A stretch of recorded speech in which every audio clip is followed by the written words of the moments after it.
Friends, welcome to this very interesting video in which I'm going to share with you a tool for monitoring your own investment returns. Now, how can a YouTube video provide you that? I mean, that's a legitimate question that you're going to ask. But in this video, I'm going to share with you a certain theory of how we can calculate the investment returns. And I'm also going to share with you in the description below the video a link to a file about which I have talked in this video, which you can download and use for monitoring your own investment returns. So that's the fascinating idea. You should also know the logic of how the investment returns have to be calculated. And then you should also have a tool with which you will be able to monitor your own investments without depending on anyone else. Now, why investments should be monitored from a return perspective? Well, I think we all invest money to maximize our return, and we need to know what schemes are underperforming, what schemes are performing well as per the market, which are the schemes which needed to be weeded out, which perhaps can be added. Now, for all this, you need a tool, and the tool is something I'm going to provide to you along with the conceptual understanding of not only the tool, but also about the fundamentals of return calculation. So I'm sure you must be looking forward to it. By the way, if you're not subscribed to my channel, please subscribe to my channel. And if at the end you like this video, please like it and also please share it. You'll have so many colleagues, friends, family members who can benefit from this tool. And I request you to have a look, use it, and share it. So let's look at the fundamentals of finding out return on investment. Let's take an example. Suppose you invested rupees 1000 in the year 2000. Oh, 1000 in the year 2000, that's okay. In a growth scheme of a mutual fund. Now, what is a growth scheme? Growth scheme is the one which doesn't pay ongoing dividends. It just ensures that your capital is invested and whatever returns are earned on the investments are also reinvested. Now, usually growth schemes are much better because that ensures that you get the benefit of what is called as compounding of return. And that is something I'm also going to discuss a little later in this video so that we know exactly how compounding works, how to find the return, the real return based on compounding, and how, in fact, financial products are also missold. So the purpose of this video is manifold, and I'm sure you're going to get a lot of value, but your comments are very valuable. So do comment at the footnote of the video whether you have liked it, you have got value, because finally the purpose of creating this video and investing my time is that it benefits you. So I hope it really does. And if it does, kindly acknowledge it by a comment. It really is reassuring. Let us say that this investment that was done 20 years ago, let's say we are now in 2020, the investment was done for rupees 1000 in 2000, and now its value based on what is called as the net asset value of mutual funds is 5500. Well, this could even apply to a company which has not been paying any dividend during last 20 years, but whose investment value has grown quite considerably. This has happened in case of a few companies which did not distribute dividend for many years. And later on, once they reached a certain maturity level, they started distributing dividend. Not until then. So even in that scenario where company is not distributing dividend, but the value in the marketplace is growing, you can use this tool. So the question is, what is your return? So we can clearly see that the capital was 1000 and its value is 5500. So in some sense, one could argue and say that 4500 is the increase in my value and therefore that is my return. But return has to be expressed in a percentage form per year or what is called as per annum. So let us calculate first how often it is miscalculated, and then we should calculate what is the real way of calculating it. And I'm also going to share with you a number of ways of doing it in more and more sophisticated way, because all those things I have built into this tool, and that tool, once you download, you can actually verify for yourself. At some stage, I'm also going to tell you that pause this video, download the tool, just so that as we progress, you're also able to experience the tool yourself. So let's get going. Now, there is a wrong way of assessing returns also, and that is the way financial products are missold, which is quite rampant. Insurance policies are sold by exaggerating the returns, which actually is not the right thing to do, but that's a compromise that often happens. So going back to our argument, how much is the return? Rupees 5,500 less rupees 1,000, that is equal to rupees 4,500 is the return. So 4,500 has been earned over, say, 20 years, between 2000 to 2020. So what is the return per year? It is 4,500, which is the overall return that we have just seen, divided by 20, which comes to rupees 225. So just to re-explain this, 4,500 divided by 20, you will get 225 rupees return per year. So what is your return? Rupees 225 on the investment of rupees 1,000. So that comes to a staggering return of 22.5%. Now, the question is it really the case? So what is that has gone wrong in this calculation? And in fact, if you were to take a 30-year period or 40-year period, this problem just becomes bigger and bigger. So longer the period, more misstatement in the return that happens. So what is that has been missed out? Let's analyze on the next slide. So let's look at the right way of assessing returns. Return should be calculated using the compounding principle. Now, what was forgotten here was that as 1,000 rupees was invested so many years ago, 20 years ago, in the first year, it would have generated certain return. Now, for the calculation of return in the second year, we cannot take 1,000 rupees as the base. We need to also take into account the return that would have been earned in the very first year, and that has been missed out in this 22.5% calculation.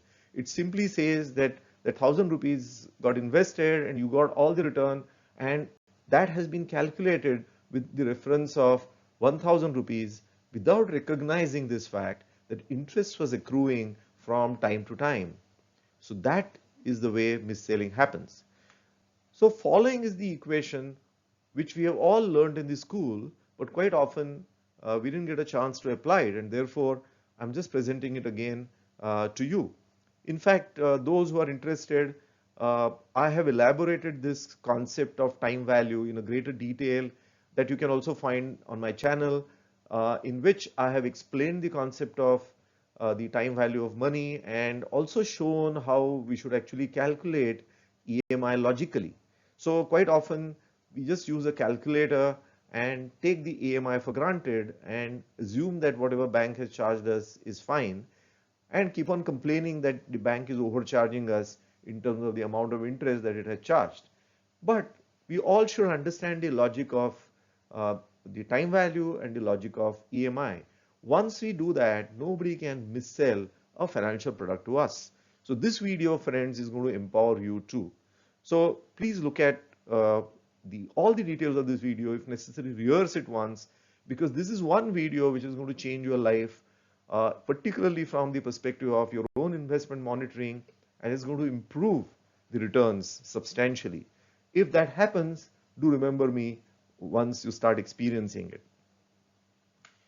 So let us look at this example further. So the future value is equal to present value multiplied by 1 plus r raised to n. This is the equation that we all learned in the school days. This is the way the compounding happens. So just to explain the formula once before I get into the solution, the future value in this case is the one which is today, in fact, but it is future from the perspective of the past, which is 2000, and therefore 2000, whatever was the investment that we made is actually the present value from 2000 perspective, and the future value from 2000 perspective is the one that we are realizing in a future period from 2000, which is 2020, and we are going to get 5,500, or we have got it now. So 5,500 is equal to 1,000 multiplied by, now let us understand this term. This is not 1 plus r multiplied by n. This is 1 plus r raised to n. Now, why do we do this? This is exactly what the compounding effect is. That 1 plus r recognizes the return that you got in the very first year, and then while calculating the next year, you must take not just that 1, which is the original investment, but the r, which is the return on that one, and therefore 1 plus r has to be multiplied to itself as many times, which in this case is n, which is number of years. So therefore, what we are doing here is we don't know the value of r, which is what we're going to discover, and therefore to complete this equation, I have retained 1 plus r as it is, but the exponential value, this is not multiplication, this is raised to. In other words, 1 plus r is going to be multiplied to itself 20 times, and therefore the sign raised to. You can even check that in Excel. So raised to 20. So further solving this, 5,500 divided by 1,000 therefore becomes 1 plus r raised to 20. All that I have done is I've moved that 1,000 from the right hand side to the left hand side, but when we do that, what was multiplication on one side becomes a division on the other side. That's how it becomes 5,500 divided by 1,000. Let's proceed further. So 5,500 divided by 1,000 becomes 5.5, and right hand side remains the same, 1 plus r raised to 20, and therefore the return that we can calculate is by now taking the exponential value of 1 by 20 on both sides, because we want to cancel that 20 on the right hand side, and therefore we are doing it on both sides. 5.5 raised to 1 upon 20 is equal to 1 plus r, and then suddenly that raised to 20 has disappeared. Why has it disappeared? It has disappeared because we have also done the 1 by 20th exponential value. So 20 and 1 by 20 cancel each other, and therefore we have simple 1 plus r on the right hand side. Just revise it if required. I'll repeat it. 5.5 is equal to 1 plus r raised to 20. So therefore, what we are doing is to cancel the raised to 20 on one side, we are actually again doing an exponential of 1 by 20. So that will cancel. But we have to do it on both sides. So that's what we have done on the left hand side as well as on the right hand side. On the left hand side, 5.5 raised to 1 upon 20.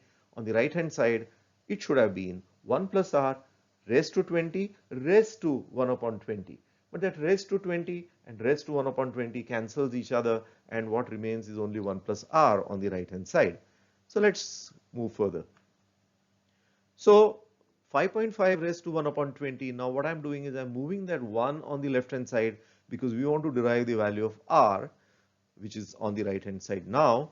And if you actually do this calculation either using a scientific calculator or on Excel, you will get 1.088976 minus 1 is equal to r.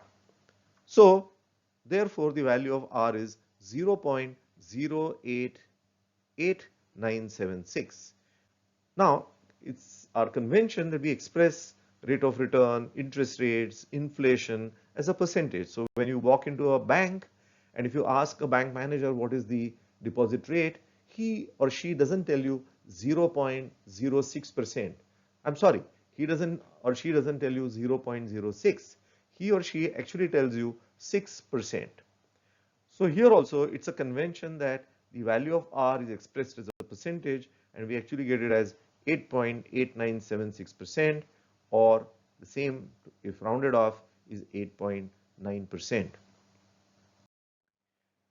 Now let's ponder over this a little more. This return that we calculated was on annual basis. That means the compounding is assumed to be once in a year.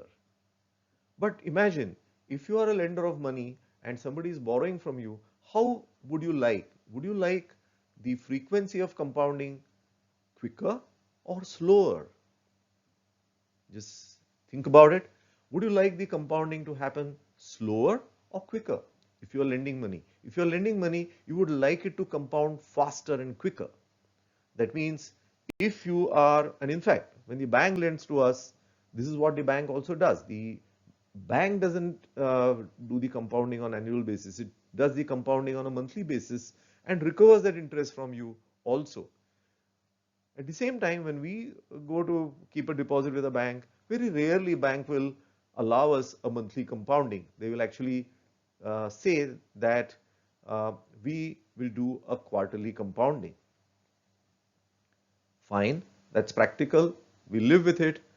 So basically, more frequent the compounding. Suppose somebody were to tell you that I am offering you a return at 8.9% annual compounding, and somebody is giving you 8.9% quarterly compounding, somebody is offering you 8.9% monthly compounding, and somebody offers you 8.9% daily compounding. What will you do?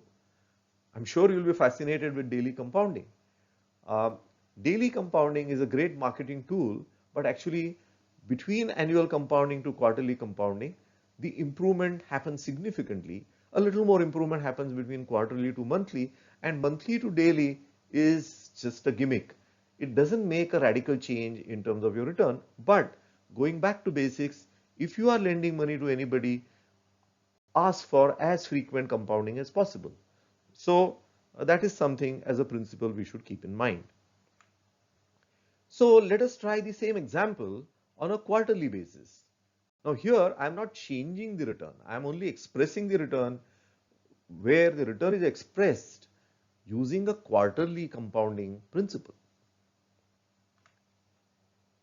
So before we do that, in a period of 20 years, there are 80 quarters, and therefore in our formula, we are not going to use 20 now. The formula is flexible to accommodate any kind of compounding that we desire, whether it is quarterly, monthly, daily, and I'm going to actually show you both quarterly as well as daily compounding. Let's see what happens. Let us calculate on a quarterly compounding basis. So again, the same formula, future value is equal to present value multiplied by 1 plus r raised to n. 5,500 is equal to 1,000 multiplied by 1 plus r divided by 4. Now, where has this divided by 4 come from? The rate of return is usually expressed per year, but we are going to do compounding every quarter, and therefore we need to divide r by 4. At the same time, the n also has to be consistent with this change, and therefore we cannot say raised to 20 because now it's going to be read as 20 quarters, and that will be a mistake because we are talking about 20 years, and therefore we need to change that from 20 years to so many quarters, and that's 20 into 4 quarters, which is the same as 5,500 divided by 1,000. That 1,000 from the right hand side has been brought on this side, and that is equal to 1 plus r divided by 4 raised to 80. So 5.5, again 5,500 divided by 1,000 becomes 5.5 is equal to 1 plus r by 4 raised to 80. Now the same thing can be expressed as 5.5 raised to 1 upon 80. Now this is the same issue that we saw earlier also. How do we eliminate the exponent on the right hand side? We actually do an inverse of that from an exponential perspective. So we say raised to 1 upon 80, and that is equal to 1 plus r divided by 4. I don't have to repeat the logic. We said that if in the earlier example, if it was raised to 20, to cancel it, we have to make it raised to 1 by 20. Same thing that we have done on the right hand side, but the raised to 80 and raised to 1 upon 80 has got cancelled, and only on the left hand side it remains. So solving this, and in fact, yes, we need to move this 1 on the left hand side. So 5.5 raised to 1 upon 80 minus 1 is equal to r by 4. So solving that, you can try that on Excel. It comes to 1.021538. I have to reduce that 1, and then that gives me r by 4.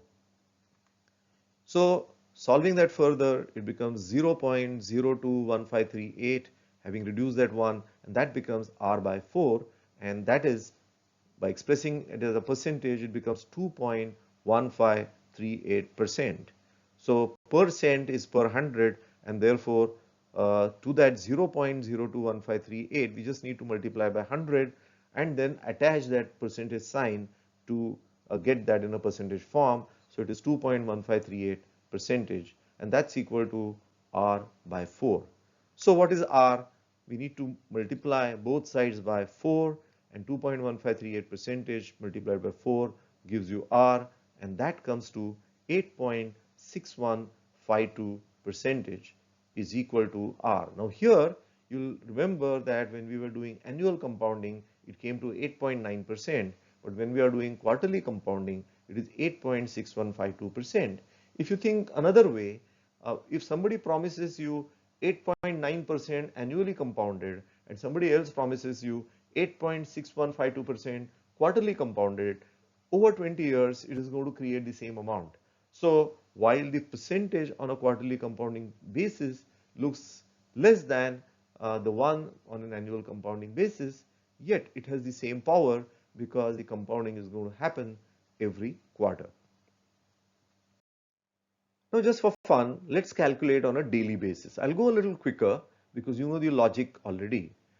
So now, same formula, and only thing is here that R is now divided by 365, and similarly what we do is we make it rest to 20 multiplied by 365.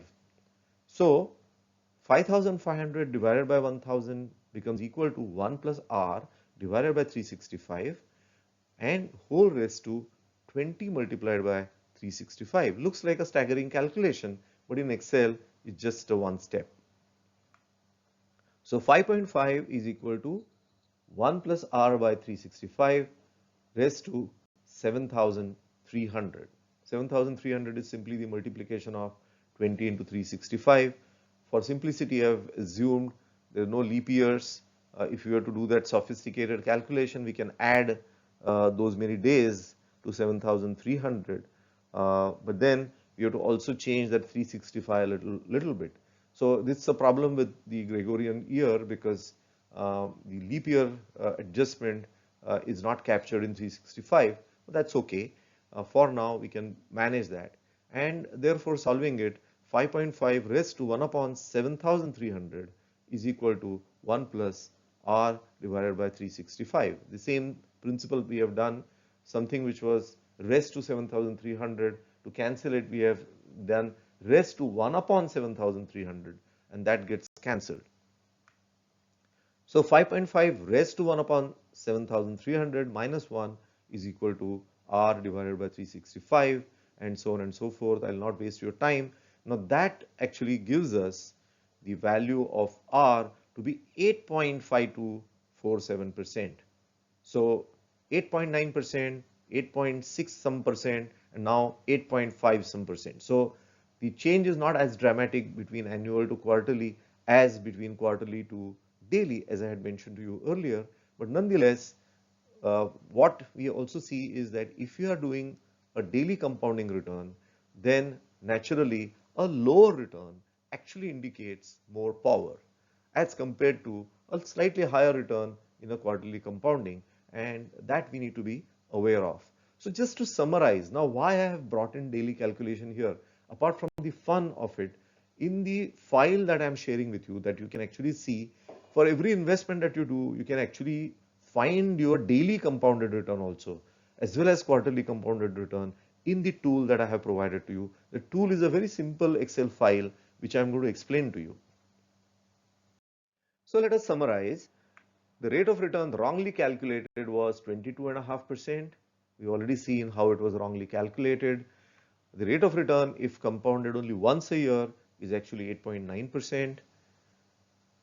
The rate of return if compounded once a quarter is 8.6152%, and rate of return if compounded once a day, 8.5247%. So the last three are actually equivalent. The only difference is the frequency of compounding. I'm sure you are clear about the concept, but if you want to explore more about time value, there is a separate video on this. You can find it on my channel. It's a part of the same playlist, in fact, and you can even see how the principle of EMI calculation is also addressed there. Now the question is, we have so many investments. Are we going to do all this calculation every day? That's going to be very tedious. And plus, our investments, some of you may have even put money into SIP, some may be investing based on your own choice, but then there are multiple investments which happen under the same scheme of mutual fund or the same share for that matter. So, how are we going to handle this? So therefore, we need to have a simple tool where we can populate the data as we go along, and we should also be able to evaluate our rate of return anytime that we want. So these multiple deposits in MF schemes and multiple purchases of shares, we should have a tool to kind of manage it. Now, it will be very tough to do this calculation for each one, and it will take so much of our time that the whole fun of monitoring our return will go away. So we need to have a very simple tool. And I have created that tool for you. And that tool is something that's available in the description, as I've already mentioned. Please download that file if you wish.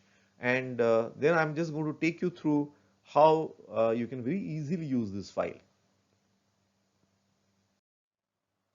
Now, I hope you have downloaded the file, and let me just give you an overview of how this file that you've just downloaded, or you can download, organized. I would recommend you download this file and simultaneously have a look, so that that also helps, while of course I have slides which will explain this in greater detail. So you will see that it has two sheets, one with 4 schemes, one with 3 schemes. So scheme, what I mean is, if you have a mutual fund investment and then you have multiple schemes, you can capture any of 4 schemes of your liking in this one of those sheets. And if you have 3 schemes, you can use one with the second sheet with 3 schemes also.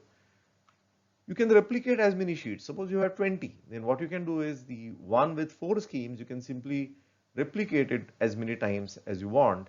I have just kept it simple with 4 and 3, assuming that people typically have these many schemes under one particular mutual fund. But if you have many, you can just keep on replicating. There's nobody stopping you, and you can replicate as many sheets as you want of either 4 or 3. Give suitable names to each sheet depending on how you want to organize your files.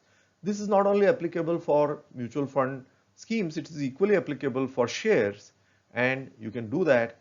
You can capture the shares also there. You can organize it mutual fund wise or group of schemes, or you can give a name of shares, and again shares 1, shares 2. So you can just name those sheets as you like, and just ensure that all your data is organized in one place. In the upper portion of each sheet, you can have a brief summary, and that summary I'm going to talk about in the later slide. This is a summary which we actually can use for monitoring purposes. In the lower portion of each sheets, you need to enter historical data once. So whatever investments that you have done, or maybe if you don't want to disturb your past record, but any new investments that you want to do, you can start populating them here. So once you create this historical record, it's going to be useful to you in many ways. For your tax purposes also, you know exactly when you have made these investments. And in a later slide, I'm going to talk about how to maintain this record for your own use. And at that time, I'll address that also. I have populated real data for you to get a feel of it. Please remove it. By the way, this is not my investment. I help a lot of my relatives just pro bono, just to help them. Many of them are senior citizens, and some of them were just allowing that money to rot in a savings bank account because they didn't have the energy to go and keep fixed deposits, monitor the TDS, file returns. All that was very difficult for them. So I helped them by investing their money in some of the mutual fund schemes, which are growth schemes. So they didn't have to bother about any dividend being received, tax deduction, nothing. They just I have to help them by monitoring the return on their investment, and as far as it beats fixed deposit scheme, they are quite happy. They don't have to worry about paying any taxes because there's no tax unless they sell those investments, and unless those are sold for a real need, they don't have to bother about all the compliances. So that makes just very simple for them. But just so that I don't do any selling of any mutual fund here, I have just masked those names by some simple names, which, as you know, one is a money market scheme, one is a credit risk scheme, one is a gilt fund, another is an index fund, which is a stock market oriented investment. So that will give you an idea. And I'm of course going to talk about how to maintain this data on the next slide. So here is a screen. You can monitor your data. Please ensure that you only touch those cells which are colored in pink in this sheet, in the Excel file that you have downloaded. Don't touch any of the cells which are not in this color, because they will disturb the formula. Of course, you can always undo it in case a mistake happens, but that's another part. So here you'll see that I have listed those 4 schemes: a money market fund, a credit risk fund, a gilt fund, or an index fund. You can also call this as a scheme: a money market scheme, a credit risk scheme, a gilt scheme, and an index scheme. So basically what you're going to do for monitoring purposes here is that you can on top see a date as 27th December 2019. So just plug in the date as of which you want to monitor this, and then plug in the NAV data in front of each of those schemes. This can be, of course, applicable to share investment, and you can just plug in the prices. Once you do that, the rest of it gets calculated. So you don't have to calculate any of this. Now this is where we need to see where we capture the data. It's all in the same sheet, but I've just for ease segregated this on 2 slides. Now here, of course, in the summary part, you can see how much is the cost of your investment, what is its value today, how much is the gain, how much appreciation has happened collectively of all your investments, what is the average date on which you have invested this particular investment spread over many months. But then I have put in a way where you can actually calculate the average date of your investment under each of those schemes. So here you can see that the money market scheme, you can see that the average date is 23rd of November 2016. A credit risk fund is 24th of May 2016. So it is a weighted average depending on when exactly you have invested, also taking into account the sum of money that you invested on those respective dates. And here also you can actually see on the rightmost column or rightmost side the rate of return, which is, by the way, quarterly compounded, and the risk profile of the product. So you also know that what is the low risk, what is moderate risk, what is moderately high risk. Now this you can also do in your share investment. So large caps will be kind of low risk, the mid caps may be moderate risk, and the small caps will be moderately high risk. Or you want to say high risk, that's up to you. So you can just label those also the way you like. Now let us see on the next slide how you can actually capture your data. So here is where you need to enter your transactions once. Now you will see that the scheme name has to be captured in the monitoring sheet, monitoring part of the sheet, as we have seen on the previous slide. So once you capture the scheme name there, as you can see here in the first column, it has automatically populated one portion of this worksheet. So you don't have to again and again type this. It just automatically gets populated from your monitoring screen. So that's where you enter your scheme name, as you would have seen in the previous slide. But your ongoing records of purchases you can do in these columns, where the units, purchase NAV, purchase date, and amount you can keep on recording. Now here I have not put any formula. You'd have to actually enter all these 4 data points, and then the rest of it is calculated. As you can see, there is no pink color there. So daily compounded annualized return from the date of investment to today, you can actually find out. Quarterly compounded annualized return, you can find out here.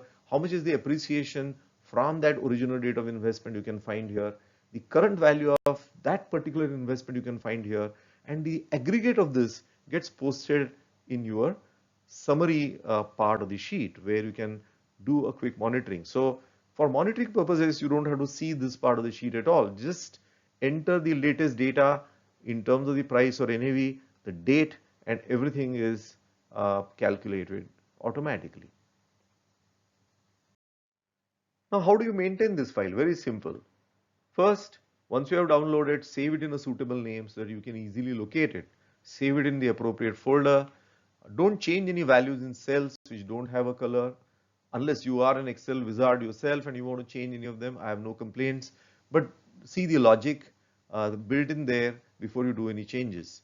Create as many sheets as you want depending on the multiple investments that you have. Of course, I have also created a video series on principles of equity investing where uh, I have already, and I'm also going to elaborate through some more videos, how we don't have to diversify too much.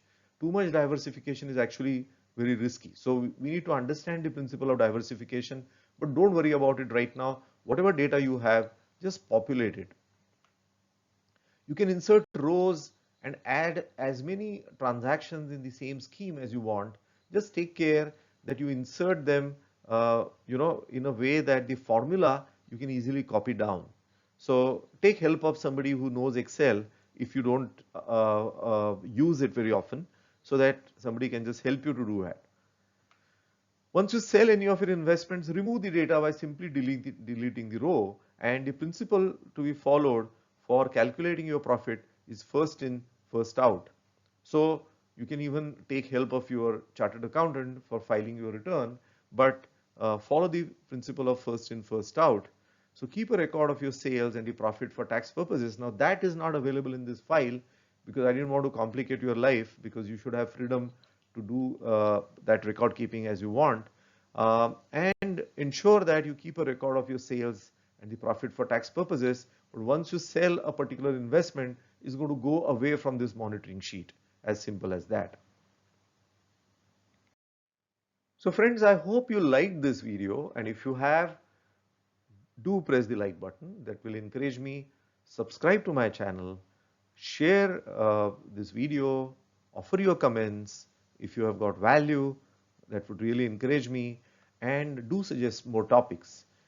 So I'll be happy to add as many topics as are going to add value to you, because finally that's the whole purpose of this channel. Thank you so much.